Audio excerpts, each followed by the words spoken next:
তো বন্ধুরা, আজকে আমরা একটা ইসলামিক ভিডিও দেখব, যেটা অলরেডি আমি হয়তোবা দেখেছি, হয়তোবা না দেখেছি অবশ্যই, কিন্তু আমার এবং দেখা হয়নি। ওর দেখা হয়নি। প্রথম দিককার ভিডিও, যখন স্টার্ট করেছিলাম ইসলামিক ভিডিও হ্যাঁ, আর আমি রিঅ্যাকশন ওকে দেওয়ার। রিকোয়েস্ট করছিলাম যে বারবার করে যে আমিও ইসলামিক ভিডিও দেখব, হ্যাঁ। আমিও ইসলাম সম্পর্কে কিছুটা হোক বা বেশি হোক কম হোক জানবো। হ্যাঁ। তো সেহেতু আমি ওকে বারবার রিকোয়েস্ট করছিলাম যে চলো আমরা দুজন মিলে আবার ইসলামিক ভিডিওগুলো দেখি। হ্যাঁ, তো আমি ফার্স্ট টাইম যখন দেখেছিলাম ভালো লেগেছিল, এবং দেখে শুনতে ভালো লাগতো যে এত এত কিছু জানতে পারছি। তো ওরও ফার্স্ট টাইম যখন দেখলো, গত দুদিন যে ইসলামিক ভিডিও দেখেছে, সেখান থেকেও ইন্টারেস্ট একটু জন্মেছে যে হ্যাঁ একটু চলো ভিডিও দেখা যাক, যেগুলো আমি হয়তো বা ও হয়তো জানে না সেগুলো না। পুনরায় করে। তো আমার যেটা মনে হয়েছে যে ফার্স্ট টাইম যখন শুরু হচ্ছে, তখন ইসলামের যে বেসিক বলবো না, তবে হ্যাঁ প্রথম মানব যিনি, তাকে নিয়েই শুরু করা যেতে পারে। এবং সেই ভিডিওটা অবশ্যই বাসিরার হলে কেমন হয়। বাসিরা অবশ্যই একটা ভালো চ্যানেল, তোমরা অবশ্যই দেখে থাকবে। যারা নতুন রয়েছে, পুরনো যারা রয়েছে তারা তো অবশ্যই দেখেছো। এবং বাসিরা থেকে আমরা আজকে যে ভিডিওটা দেখব সেটা হচ্ছে শ্রেষ্ঠ মানুষেরা, পর্ব 1, আদম আলাইহিস সালাম। তো ডেসক্রিপশন বক্সে লিংক দিয়ে রাখবো, সেখানে গিয়ে অরিজিনাল ভিডিওটা দেখো, সাথে সাথে চ্যানেলটাকে লাইক, শেয়ার, সাবস্ক্রাইব করে দিও।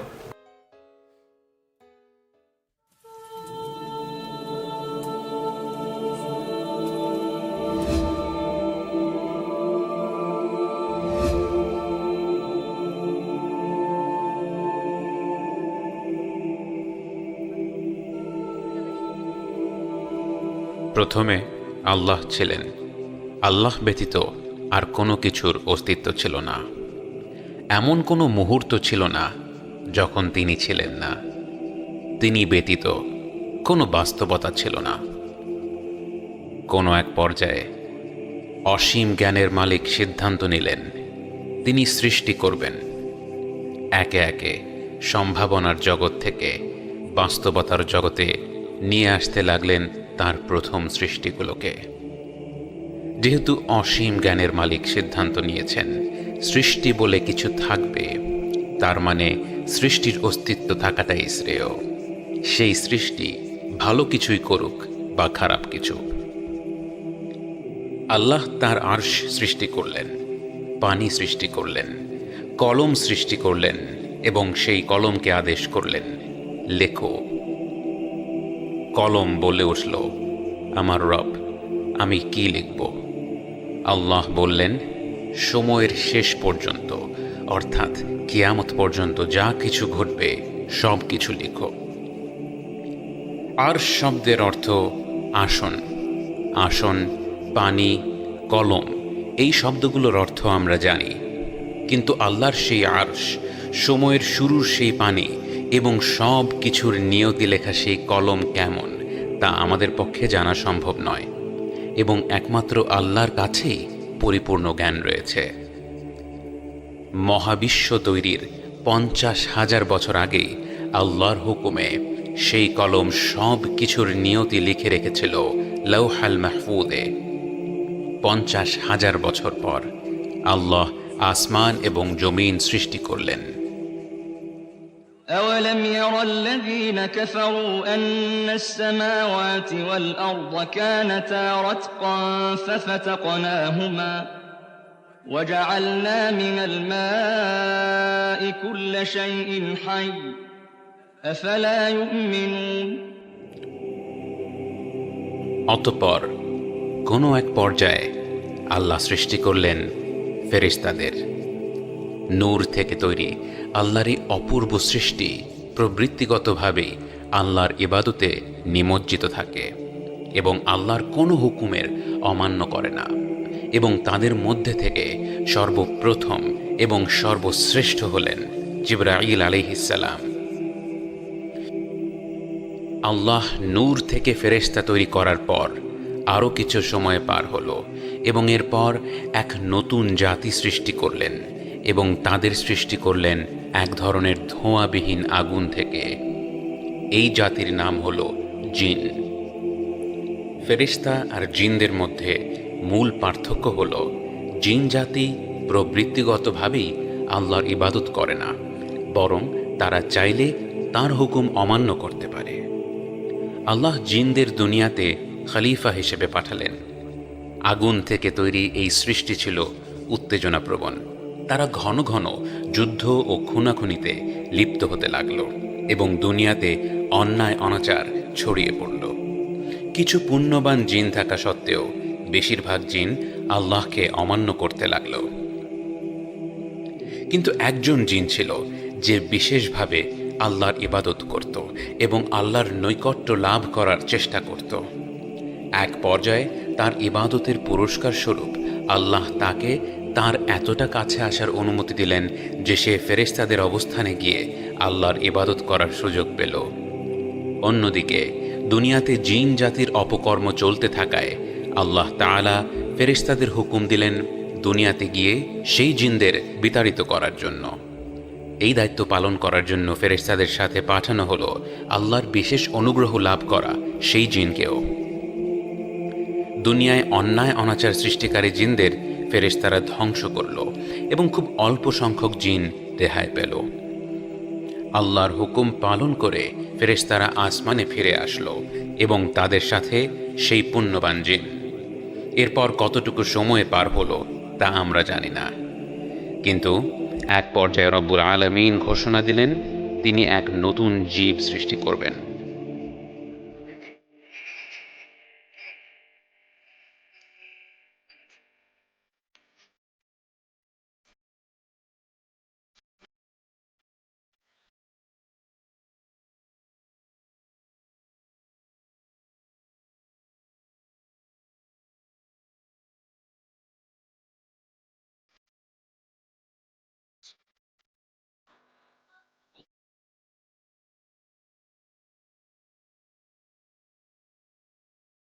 যখন আল্লাহ ঘোষণা দিলেন তিনি মানুষ সৃষ্টি করবেন, ফেরেশতারা অবাক হয়ে যায়। তারা দেখেছিল স্বাধীন ইচ্ছাশক্তি সম্পন্ন জিন দুনিয়াতে কত অন্যায় অনাচার করেছিল। তারা জানত মানুষকেও যদি স্বাধীন ইচ্ছাশক্তি দেয়া হয় তাহলে তারাও পৃথিবীতে একই রকম অন্যায় অনাচারে লিপ্ত হবে। তবু কেন আল্লাহ তাদের সৃষ্টি করবেন? তারা আল্লাহর সিদ্ধান্তের ওপর প্রশ্ন তুলছিল না, বরং তাদের বিস্ময় প্রকাশ করছিল। আল্লাহ খুব সহজভাবেই বোঝালেন তার কাছে এমন জ্ঞান রয়েছে যা ফেরেশতাদের কাছে নেই। অর্থাৎ মানুষকে সৃষ্টি করার পর তারা দুনিয়াতে নানা ধরনের অপকর্মে লিপ্ত হলেও তাদের সৃষ্টি করার পেছনে কারণ রয়েছে এবং শীঘ্রই সেই কারণগুলো পরিষ্কার হয়ে যাবে। অতঃপর আল্লাহ নিজ হাতে আদম আলাইহিসসালামকে সৃষ্টি করলেন এবং তাকে সৃষ্টি করলেন মাটি থেকে, এবং তার দৈহিক গঠন সম্পন্ন করার পর তার ভেতর রূহ বা আত্মা ফুঁকে দিলেন এবং তিনি আদম আলাইহিসসালামকে সব কিছুর নাম শেখালেন।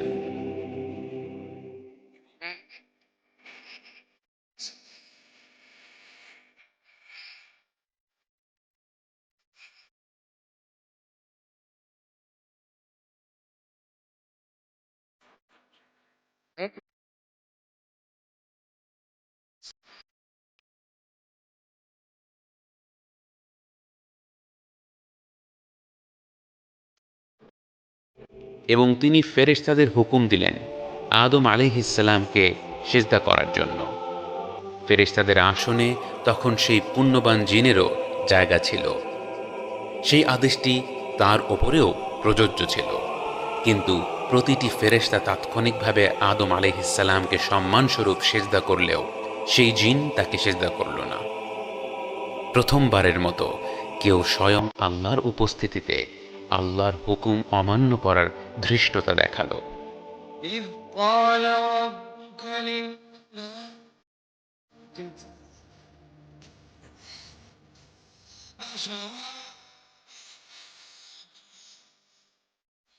فإذا سويته ونفخت فيه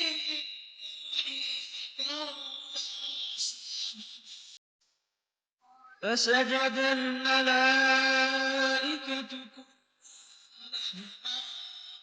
إلا إبليس استكبر وكان من এবং সাথে সাথে তার এত বছরের ইবাদতের উদ্দেশ্য প্রকাশ পেল।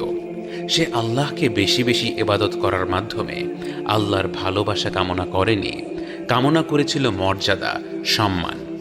আগুনের তৈরি জিন হয়ে ইবাদতের মাধ্যমে নূরের তৈরি ফেরেশতাদের মধ্যে জায়গা করে সে এতটা অহংকারী হয়ে গিয়েছিল যে সে মাটির তৈরি আদম আলাইহিসসালামকে সিজদা করাকে ছোট করে দেখল। সে যে গোটা মহাবিশ্বের স্রষ্টা মহান রব্বুল আলামিনের আদেশ অমান্য করার মাধ্যমে সবচেয়ে অপদস্থ অবস্থানে পৌঁছে গিয়েছিল তা বুঝতে পারল না। قال ما منعك ألا تسجد إذ أمرتك قال أنا خير منه خلقتني من نار وخلقته من طين। এবং হয়তো আল্লাহকে অমান্য করার চেয়েও বড় ভুলটা সে তার পরই করল। সে আল্লাহর রহমত এবং অনুগ্রহের ব্যাপারে হতাশ হয়ে গেল। সে ধরেই নিল সে যে ভুল করেছে এর থেকে আল্লাহ তাকে আর কোনোদিন ক্ষমা করবেন না। এই হতাশ হয়ে যাওয়াকে আরবিতে বলা হয় আবলাসা, এবং সেই থেকে তার নাম হয়ে গেল ইবলিস। অতঃপর আল্লাহ তাআলা ইবলিসকে বিতাড়িত করলেন। قال فاخرج وإن عليك لعنتي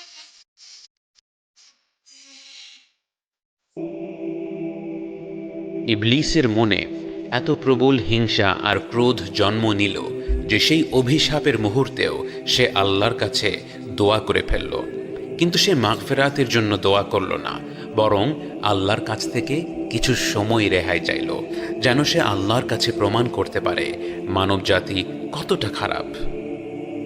এবং মহান রব্বুল আলামিন এত বেশি দয়াশীল, তার সৃষ্টিকে তিনি এতটাই ভালোবাসেন যে তার সরাসরি হুকুম অমান্য করার পর ইবলিস যখন তার কাছেই দোয়া করল, তিনি তার দোয়া কবুল করে নিলেন। তাহলে আমরা যখন ভুল করে ফেলি, বারবার একই গুনায় লিপ্ত হতে থাকি এবং এরপর মনে করি আমরা অনেক বেশি খারাপ হয়ে গেছি, আল্লাহ হয়তো আমাদের ক্ষমা করবেন না, আমাদের কি এমন চিন্তা করার কোনো কারণ রয়েছে? قال بعزتك لأغوينهم أجمعين قال رب فأنظرني قال فإنك من المنظرين إلى আল্লাহ আদম আলাইহিসসালামকে জান্নাতে প্রবেশ করালেন এবং তিনি সেখানে তার রবের নেয়ামত উপভোগ করতে লাগলেন, এবং ইবলিস গোপনে তাকে ধোঁকা দেওয়ার পরিকল্পনা করতে লাগল।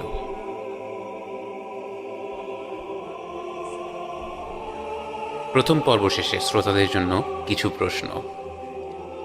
1. ইবলিস সারা জীবন একনিষ্ঠভাবে আল্লাহর ইবাদত করে গেল এবং এত বেশি ইবাদত করল যে আল্লাহই তাকে ফেরেশতাদের অবস্থানে নিয়ে এলেন, অথচ তার একটিমাত্র ভুলের জন্য আল্লাহ তাকে চিরতরে অভিশপ্ত ঘোষণা করলেন। এর কারণটা কি? 2. আদম আলাইহিসসালাম মাটির তৈরি হওয়া সত্ত্বেও আল্লাহ নূর ও আগুনের তৈরি সৃষ্টিদের আদেশ করলেন তাকে সেজদা করার জন্য, যদিও নূর ও আগুন উভয় বস্তুই মাটির চেয়ে অনেক বেশি শক্তিশালী। এর কারণটা কি? এই দুটি প্রশ্ন নিয়ে কিছুক্ষণ চিন্তা করে কমেন্টে আপনাদের মতামত জানিয়ে দিন। আগামী পর্বে আদম আলাইহিসসালামের জীবনের পরের অধ্যায়গুলো বর্ণনা সহ এই প্রশ্নগুলো নিয়েও আলোচনা হবে ইনশাআল্লাহ। আচ্ছা, প্রথমেই যে প্রশ্নটা ছিল যে জিন তার যে যে প্রিয় জিন তাকে কেন হচ্ছে অভিশপ্ত করা হয় শুধুমাত্র একটা ভুলের জন্য? একদম ইবলিশের কথা বলা হচ্ছে, তো সেই ভুলটা কি ভুল ছিল এবং সেটার উত্তর আশা করি বুঝতে পেরেছো। যেহেতু হচ্ছে সেজদা করেনি আদম আলাইহিস সালামকে, যেহেতু সেজদা করেনি সেই জন্য তাকে অভিশপ্ত করেছিলেন আল্লাহ তাআলা। এবং পরবর্তী যে প্রশ্নটা সেটা হচ্ছে যে কেন তারা আদম আলাইহিস সালামকে সেজদা করবে। হ্যাঁ, নূরের তৈরি ফেরেশতা। ফেরেশতা এবং আগুনের আগুন থেকে তৈরি জিন। জিন। হ্যাঁ, তো দুজনেই মানে উঁচুতে। তো হ্যাঁ। সেই ক্ষেত্রে আদম আলী ইসলামকে তো মাটি থেকে কাদামাটি থেকে সৃষ্টি করা হয়েছিল, তো করেছেন। তো কেন তাদেরকে কেন হচ্ছে ওরা সেজদা করবে আদম আলী ইসলামকে? তো এটা হচ্ছে দ্বিতীয় প্রশ্ন। হ্যাঁ, তো দ্বিতীয় প্রশ্নের উত্তর আমার যেটুকু মনে হচ্ছে সেটা হচ্ছে যে যেহেতু ওনার ওনার আদেশটাকে অমান্য করা একদম হয়েছিল। আদেশটাকে অমান্য করেছিল এবং তার আর তাছাড়াও আদম আলী প্রিয় ইসলাম একটা সৃষ্টি। প্রিয় সৃষ্টি ছিল। হ্যাঁ, তো সেই জন্য আমার মনে হয় করা হয়েছিল, যেটুকু আমি শুনলাম। মাঝখানে কিছু টপিক মানে পয়েন্ট যদি বাদ চলে যায়, শুনতে একটু ইয়ে হয়, সেটা আলাদা ব্যাপার। যাই হোক, পুরো ঘটনাটা এখনো পর্যন্ত শেষ হয়নি। আদম আলাইহিস সালামের ঘটনা দ্বিতীয় আরো part রয়েছে, আছে। দ্বিতীয় পার্ট রয়েছে। আমরা কিছুটা হলেও জানি যে আদম এবং হাওয়া বা ইভ যেটাকে বলা হয়, অ্যাডাম ইভ যেটা যে গল্প, আপেল খাওয়ার যে গল্প, সেই ঘটনাটা কিন্তু পরবর্তী এপিসোডে আসছে। আমার তো দেখা হয়নি, আমার হ্যাঁ, ওই জন্য জানা নেই। তো এখানে ইবলিশ মূলত 3টে সৃষ্টিকে এখানে বর্ণনা করা হয়েছে। যে প্রথমেই আল্লাহ তো সবসময়ই ছিলেন, তারপরে তার আরশ যেটাই বসেন সেটাকে আরশ বলা হয়, ঠিক আছে। জল এবং পেন বা কলম সেটাকে, এবং কলমকে বলা হয় যে তিনি মানে কলম যেন সৃষ্টি আগে পর্যন্ত সবকিছু আর লেগে। আমরা শুনলাম যে 50,000 বছর আগেই জগৎ সম্পর্কে যা রচনা করার সব রচনা হয়ে হ্যাঁ, গেছিল। সব রচনা হয়ে গেছিল এবং আপ টু কতদূর, কিয়ামত পর্যন্ত, কিয়ামত যতক্ষণ পর্যন্ত। সৃষ্টি শেষ না হচ্ছে ততক্ষণ পর্যন্ত সব লেখা হয়ে গিয়েছে। এবং তারপরে যেটা এসেছে সেটা হচ্ছে যে তার সৃষ্টি এসেছে, তার প্রথমেই এসেছে নূর থেকে হচ্ছে নূর থেকে ফেরেশতা। ফেরেশতারা, এবং যাদের সর্দার হচ্ছেন জিব্রাইল আলাইহিস সালাম। তো এবং জিব্রাইল আলাইহিস সালাম সম্পর্কে আস্তে আস্তে জানতে পারবে। আমি যেহেতু দেখেছি অনেক কিছু, সেই জন্য জানি। তো জিব্রাইলই তো, হ্যাঁ জিব্রাইল, অনেকদিন যেহেতু টাচে নেই, জিব্রাইলই মনে হচ্ছে।